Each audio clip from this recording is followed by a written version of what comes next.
Hey guys, today I've brought you a really cool problem to make up for all the time that I missed out uploading the videos because I had a lot of things going on, so I couldn't upload a video. But today I've gotten this really cool problem. It's the Putnam B-3 problem from 1996. Also, from those of you watching in India, Happy Independence Day. So a little bit about this problem before we really go into it.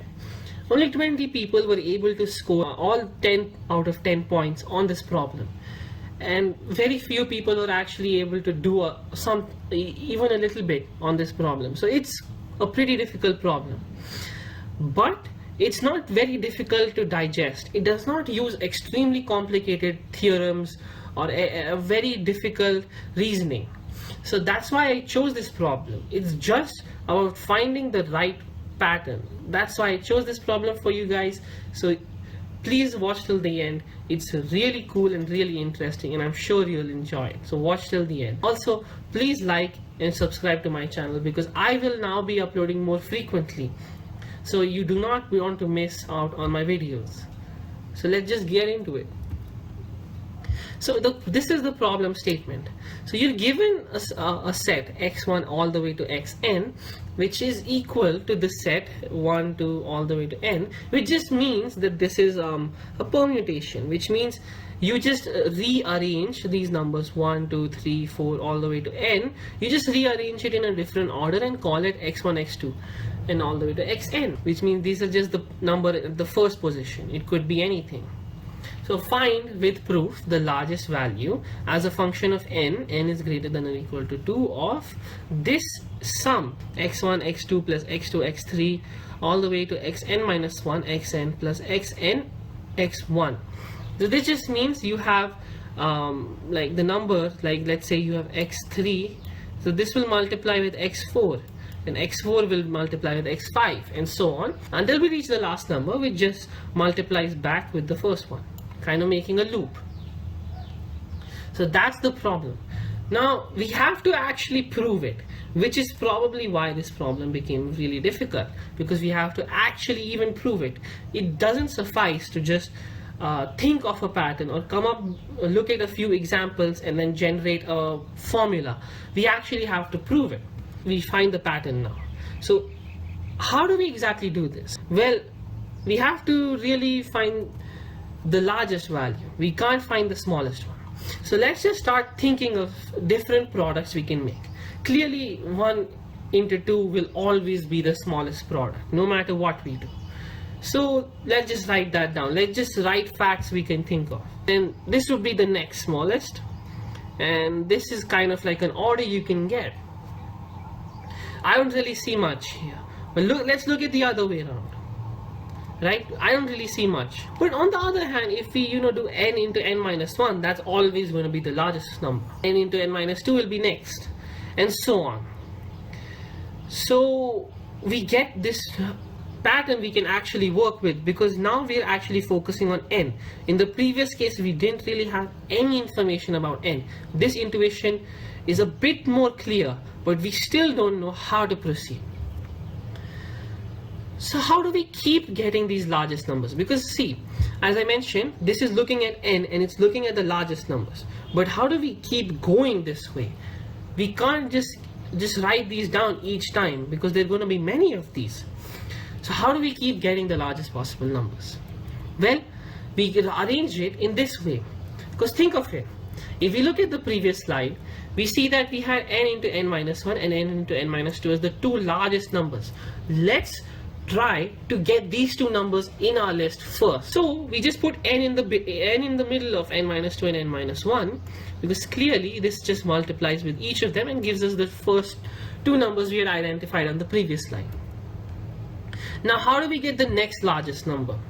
Well, I mean, if we put n minus 3 on either side, we can't put it on this side, then it'll just be less. It'll be n minus 2 into n minus 3. So we can get a larger number, n minus 1, n minus 3. Yes, we can keep going this way, because now n minus 2 is larger than n minus 3, so we put n minus 4 here. So we keep going this way. Now that's our pattern. So but how do we prove this is the maximum? And do we even know that this is the maximum? So that's why we try and prove it. Now let's explore this hypothesis, this predicate that we've created right now, and let's say that the maximum possible arrangement is a circular arrangement. Now look at the word carefully, circular, because as you remember, we actually multiplied xn back with x1.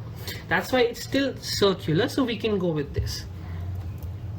So x1 we can keep as n minus 1, then we put x2 as n, as you know we first created that. I'm just kind of reversing it, but it doesn't really matter. And then we can put x3 as n minus 2, and xn will be n minus 3.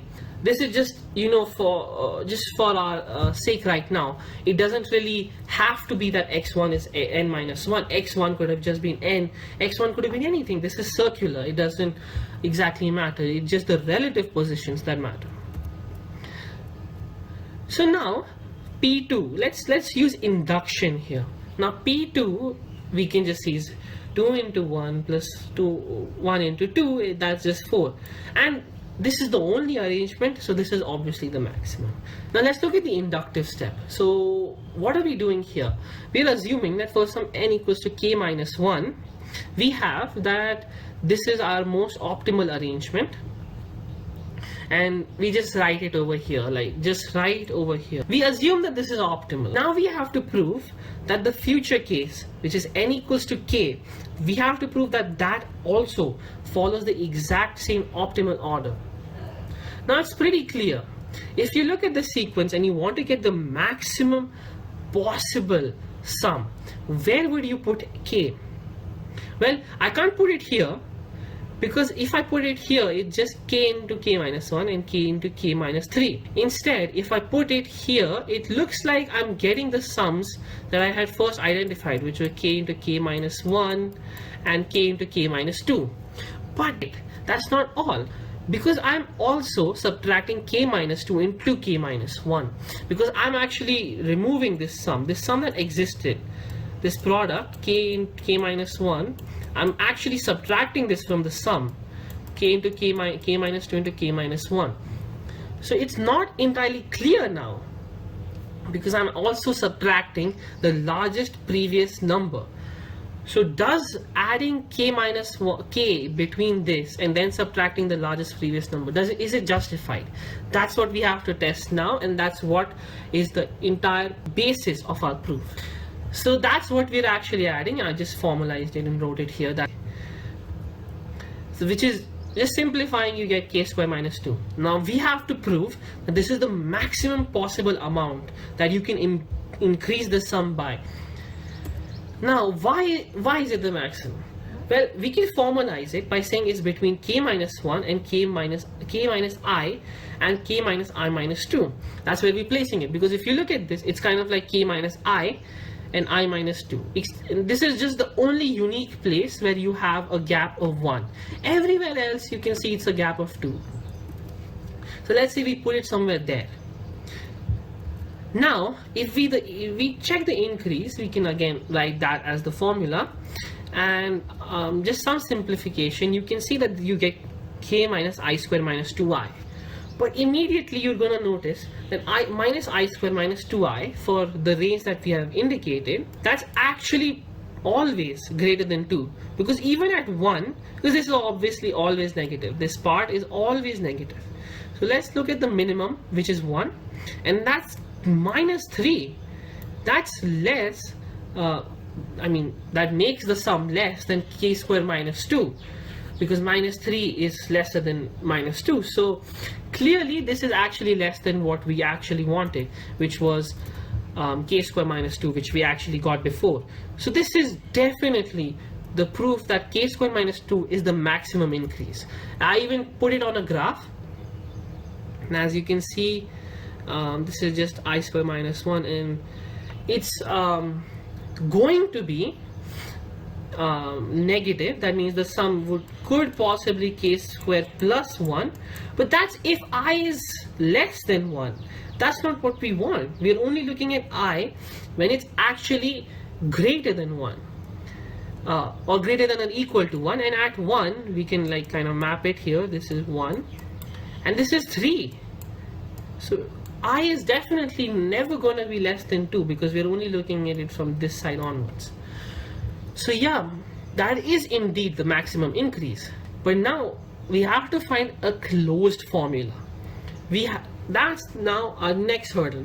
So we know that the maximum increase, as shown here, because we have n square minus 2, and so Sn, we can write it as a recursion now. So n square is equal to Sn minus 1 plus n square minus 2. Now we can just shift the index a little bit and we get this. Now what do we exactly do? Well, we can actually keep following the recursion, right? We can, but instead of that, I'll show you a different method. We'll try and form a pattern. Now I just want to give you a bit of verification first. Like, look at this. This is S3. S3 again is just following the formula. You can see the formula indeed works. And S3, this is the most optimal sequence because this is the only sequence. So you do get 11. Now on S4 you get 25, and again you can definitely verify this. You get 25 again if you actually try to form the sequence. Now you do it with S5 and S6, you get these numbers. Now let's try and use our polynomial theory instead of using recursions and try to form it. Now let's call it a n cube plus b n squared plus c n plus d. We're kind of assuming that this is a cubic polynomial, but it could be quartic, it could be quadratic, we don't exactly know. But this is, I guess, a good place to start. And the reason I actually give you some intuition is because you see that the increase each time is of n squared. This is kind of the intuition. So you can assume, because the increase each time is n squared, it's likely that the polynomial is cubic.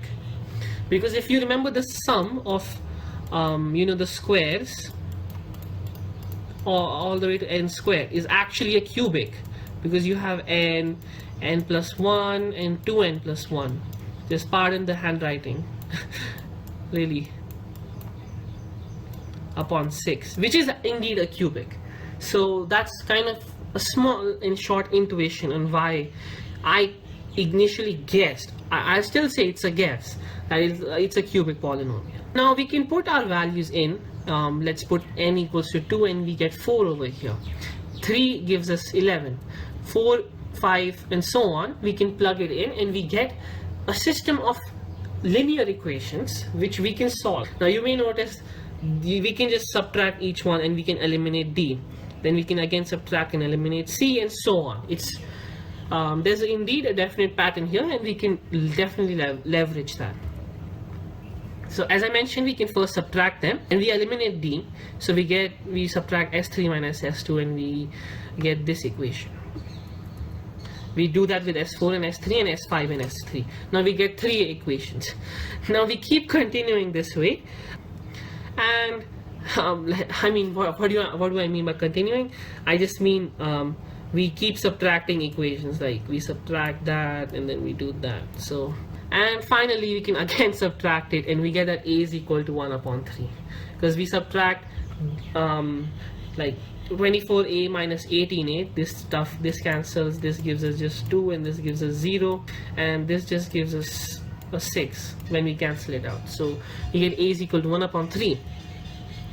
Now we can just keep plugging values. If you want to verify, you can definitely verify this, and we just keep plugging in values and we get the final answer. So what we do is we just back substitute. We just substitute the value we got here into the equation right above it. Maybe the simpler one is probably 18, so we put it here, and we keep doing that. We put it in this equation for C, then we put it in the equation for D. We put all 3 values in this equation and we get D equals to 3. Now what do we do with this? Well, we're done. We literally have a polynomial. So yeah, that's the function, because we have a was 1 upon 3, b was half, c was minus 11 upon 6, and d was 3. So we just put it all over a common denominator and voila, we're done. And this is the closed form for the maximum sum, and this is a pretty cool formula, and that's why I chose it. It didn't really involve extremely challenging concepts or extremely advanced ideas. it just required you to look at a different pattern and perhaps just think about the problem. And that's why it was really interesting. So, well, that's actually the answer. So yeah, I'm really glad to have shown this video. And well, I just had to put the slide saying we're done. So yeah, I'm really glad to have found this problem and showcase it on my channel. And I hope you guys really enjoyed it too. So thank you so much for watching until the end. I'm sure you guys also enjoyed the problem. So please like this video and please subscribe to my channel.